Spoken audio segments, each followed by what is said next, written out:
സദൃശ്യവാക്യങ്ങൾ അദ്ധ്യായം 18. ദൈവമേ, നിന്റെ വേദപ്രമാണത്തിൽ അടങ്ങിയിരിക്കുന്ന അത്ഭുത കാര്യങ്ങളെ കാണുവാൻ എൻ്റെ ഉൾക്കണ്ണുകളെ പ്രകാശിപ്പിക്കണമേ. ആമീൻ. മൗനമായ അവസ്ഥയിലും ദുർമോഹപരമായി ചിന്തിക്കുന്നവനുണ്ട്. സതുപദേശത്തെ അവൻ പുച്ഛിക്കുന്നു. ഭോഷൻ അവൻ്റെ ഭോഷത്വം മാത്രം കരുതുന്നവനാകയാൽ വിജ്ഞാനത്തോട് അവന് ആഗ്രഹമില്ല. തിന്മയുടെ അഗാധ തലത്തോളം അധർമ്മം ചെന്നെത്തുമ്പോൾ അവൻ്റെ മേൽ ഭോഷത്വവും അനീതിയും അപമാനവും നിന്ദയും വന്നെത്തുന്നു. മനുഷ്യന്റെ വായിലെ വചനങ്ങൾ ആഴമുള്ള ജലാശയവും വിജ്ഞാനം പൊട്ടിപ്പുറപ്പെടുവിക്കുന്ന ഉറവിടവുമാകുന്നു.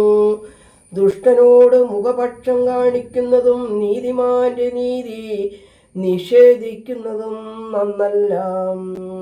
മൂഢന്റെ അധരങ്ങൾ ശിക്ഷാവിധിക്കിടയാക്കുന്നു.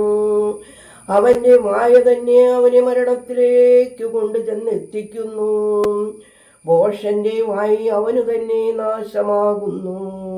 അവന്റെ അധരങ്ങൾ അവനു തന്നെ കെണിയായിത്തീരുന്നു. അലസന്റെ വാക്കുകൾ അവനെ തിന്മയിൽ തള്ളിയിടുന്നു.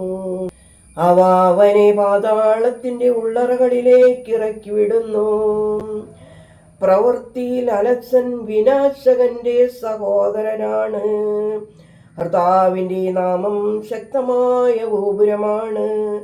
നീതിമാനും ശക്തനും അതിലേക്ക് ഓടിച്ചെല്ലും. അവന്റെ ബലമുള്ള നഗരത്തിൽ ബഹുമാനവും ധനവും ഉണ്ടായിരിക്കും. അവന്റെ വാസം ബലിഷ്ഠമായ കോട്ടയ്ക്കുള്ളിലത്രേ. നാശത്തിനു മുമ്പായി മനുഷ്യൻ ഗർവിഷ്ഠനാകും. ബഹുമാനത്തിന്റെ മുന്നോടിയോ വിനയം തന്നെ. മുഴുവനും കേൾക്കുന്നതിനു മുമ്പ് ഉത്തരം പറയുന്നവൻ തനിപോഷനും അപഹാസ്യനുമാണ്. മനുഷ്യന്റെ മനസ്സവനുണ്ടാകുന്ന ദുരിതം സഹിക്കുന്നു. വേദനയുള്ള മനസ്സിനെ ആർക്ക് സഹിപ്പാനാകും? സംസ്കാരമുള്ള ഹൃദയം ജ്ഞാനം ആർജിക്കുന്നു. വിജ്ഞാനം ആഗ്രഹിക്കുന്ന ചെവികൾ ഉപദേശം ശ്രദ്ധിച്ചു കേൾക്കുന്നു.